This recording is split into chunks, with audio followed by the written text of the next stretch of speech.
you for joining us on The Therapist's Invitation. I'm Trever Sharon. And I'm Mark Mayfield. And my good thing, I'm just going to start off the bat, is we got some new boom stands for our microphones. They're way nicer.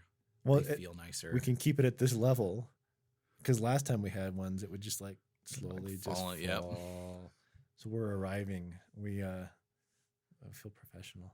Yep. Now, I'm glad you said that, Mark, because the thing I want to talk to you about today is essentially if we feel professional now, and even if we were to say, now that we have these boom stands, we are professionals. Oh, yeah.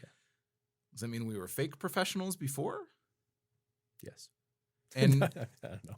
There's this concept. This concept that we talk about a lot, and it has a lot of merit. And not as much as some people might think, but it's the idea of fake it till you make it. Fake it till you make it. Yeah. How many of you have heard that phrase? Probably and a lot. Rolled your eyes or like what the heck does that mean? Right. You know. And I know I talk about it with my clients sometimes of like with confidence or with achieving your goals. There's definitely an aspect of fake it till you make it. Well, I felt like that as a counselor. Mm-hmm. Yeah. Like I'm thinking, as you're talking about that, I'm thinking back to my 24 groups a week. Oh gosh. Yeah. Adolescents in the juvenile justice system, gang member group. Right. An amazing experience. Yeah. Like I wouldn't change it for the world. But I remember like 2 or 3 months in, my co-therapist goes, dude, you've got to pretend that you're comfortable with confrontation with these guys or they're not going to respect you. I'm like, what the heck does pretend that I'm comfortable? And that was not the first time, but really it set in of this fake it until you make it. Yeah. And he's like, basically you just got to act a part. Huh. You know? And so I remember, I think I've shared this with you. I'm not sure I've shared it on air, but like I had this one client that was just holding all the power in session. Mm-hmm. We had, 12 guys in the group. Mm-hmm. He was sitting in the corner huffing and puffing, and he was part of the Crips or Bloods. I don't remember. I mean, it's probably should have remembered because they're two completely different gangs. It's a little bit different. But I started going, okay, I'm going to fake it until I make it. Yeah. I'm going to play a part. So I started poking. Yeah. Because 24 weeks of the group, like either this kid's going to like just ruin the group or I'm going to get him to participate. Right. And so I poked and poked and poked, and about halfway through a session, he pops up and comes over to me and starts yelling at me. So, I'm not a small guy, so I stood up and, I just let him yell at me. I mean, he was really close to my face, getting spit particles, this is before COVID, so we should have worried, but we didn't, And about, 3 or 4 minutes in, he's done. And I said, are you done? He's like, well, yeah. And he looked at me, he's like, you're not going to hit me or yell at me or anything like that? And he goes around and sits down. Okay, all the while, I'm inside going, oh, crap. I'm going to die. Well, but keep a straight face. Yeah. Don't lose your cool. And I can see my co-therapist, who was my mentor over here, just kind of smirking a little bit. And I walked away that day going, okay, I almost pooped my pants and I wanted to run out of there screaming, but I didn't. Yeah. I'm not sure I ever want to do that again. Right. But I did it. Yeah. And so I'm like, okay, is that what fake it till you make it means? Yeah. Because that started the journey of, me as a therapist now, like confrontation doesn't bother me at all. Well, and I think you're touching on something that I've been pondering over this past week is I think that fundamentally the term fake it till you make it is wrong. Well, I agree. But I think the concept is very valid. And so what I mean by that is I don't think it's actually faking. No, I think that's the problem. No, it's oh gosh, I'm going to totally mess this up. There's this book out that one of my friends told me about, and I have it. It's on my bookshelf. I can see exactly where it is. But it's this idea of trying on a different part of your personality. Because we all have it, right? To think that, this is where I have a hard time sometimes. This is somewhat of a tangent, so bring me back. But why I have a hard time with Myers-Briggs and Enneagram sometimes is because we put all of our stock in that's who I am. 100%. It's like, no, if you look at the Enneagram circle, we all have all 9. Some are just stronger than others. Totally. Right? So if I'm a 3 on the Enneagram, I'm an achiever. It doesn't mean that I'm not also a peacemaker or truth teller or, a caregiver. It's just those parts of me aren't as conditioned or aren't as utilized as much. A conversation we might have in the future is just about personality disorders. And, our personalities are defined by personality traits that make up our personality. And we all have traits of dysfunctional personality disorders. Wait, what? It's just the fact, we do. Really? Yeah.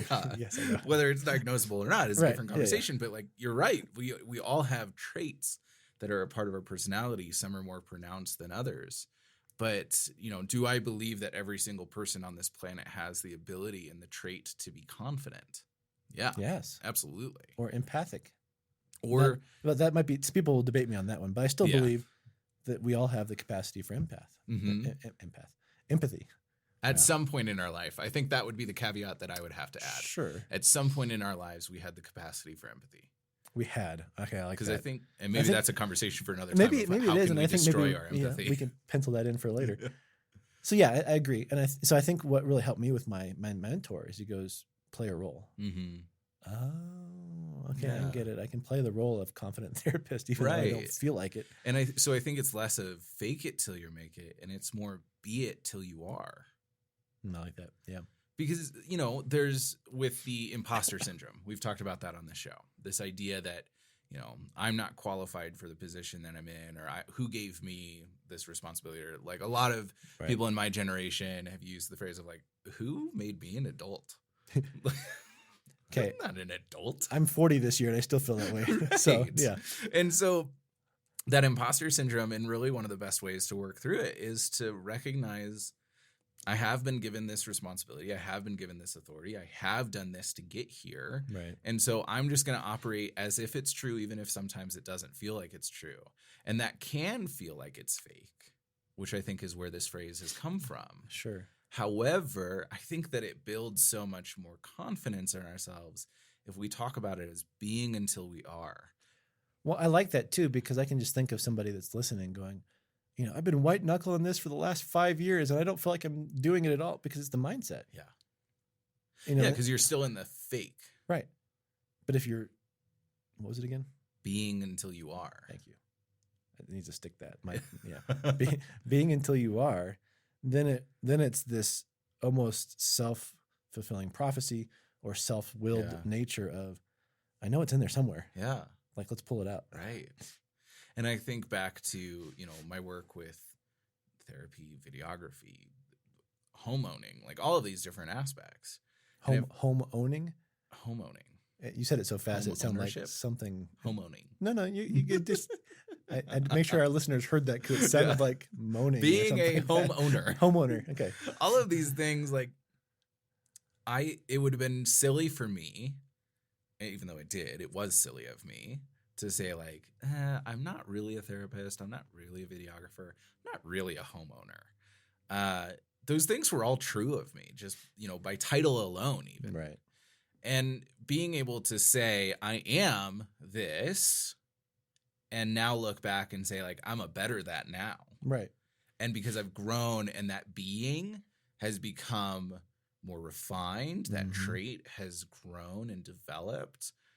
That doesn't happen if I look back and I say, man, I've really faked it for a long time. I'm good at faking this. Well, right. You want it to become a part of your identity. And I love the phrase, I use this with my girls and my clients, yet. Mm-hmm. I'm not a good videographer yet. Mm-hmm. I mean, I remember the times we had conversations, 3 or 4 years ago when you're like, I want to try this. And you're like, great. Mm-hmm. And, the first couple ones, like, meh.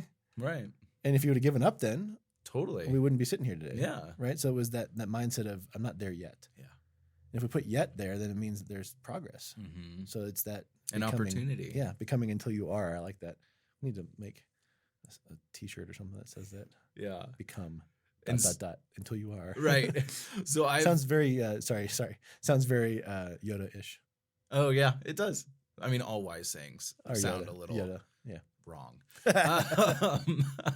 I facetiously named this episode "The Biggest Fake," because I think that speaks a little bit to, sometimes it feels like, even though we've been, Yeah. we've become, we've grown, Right. it can still sometimes feel fake, and it can still sometimes feel like the biggest fake. I think the biggest fake is when we fake being ourselves. So like another layer of this. Wow, you're going So deep it's there, man. being until we are, but sometimes we can miss it enough where we fake being until we are fake. That's deep. So this is the idea of People are thinking, pulling over their cars right now going, wait, let me yeah, maybe I lost a bunch of people. What did you just say? Let me give an example. So I could imagine this as, let's say a college student. Okay. Who here's the idea of fake it till you make it. But they also have enough recognition of like, they want to fake being something. So they want to fake being, let's say, a really good spouse. Okay. Okay. Okay. College student, they're dating, they meet somebody. They're like, okay, I'm going to fake being a really good spouse until I become a really good spouse. And instead of leaning into the aspects of who they actually are, they do something that feels like what they're supposed to do. Right. So this would be preconceived notion of what being a spouse means. Yeah. Has nothing to do with the personality traits. Right. Okay. So let's take this. So this college student hears me talk about who I am as a spouse. Okay. And says, wow, Trever seems like a really good spouse. That's probably what a spouse is supposed to be. I'm going to be exactly like him. Okay. And so rather than being until they are, being themselves until they are, they fake being me. Or drawing out aspects of who they are to be better. Absolutely. They fake being you. Eventually, we can't do that. Like we run out of steam because we can't be true to something that's not true. Well, it goes back to middle school years. Mm-hmm. Yeah. Like I want to fit in so badly that I totally know what you're talking about with first person shooter games. Like, no, but I pretend that I do. Yeah. And I start talking the lingo. Yeah. But I don't have a video game system at home. Yeah. But I wanted to be liked so badly. Or, yeah. I remember, I love Mountain Dew. No, I have never had Mountain Dew. Yeah. I mean, those kinds of things, right? Yeah. That's instead of going, okay, this is me. I'm a little quirky. Yeah. I love people a lot. Yeah. I'm sensitive and creative and all that kind. I'm good at sports or whatever. And then developing those things, it's becoming what I think other people want me to be. Mm-hmm. Maybe. And I think what you just did is really the definitive thing. If you're sitting in your car, wherever right now, reflecting back on times in your life where it felt like you weren't being authentic to yourself. Authenticity is a big word. Authenticity is a big word. There's a lot of regret and it feels fraudulent. It feels like, or cringeworthy even. Mm-hmm.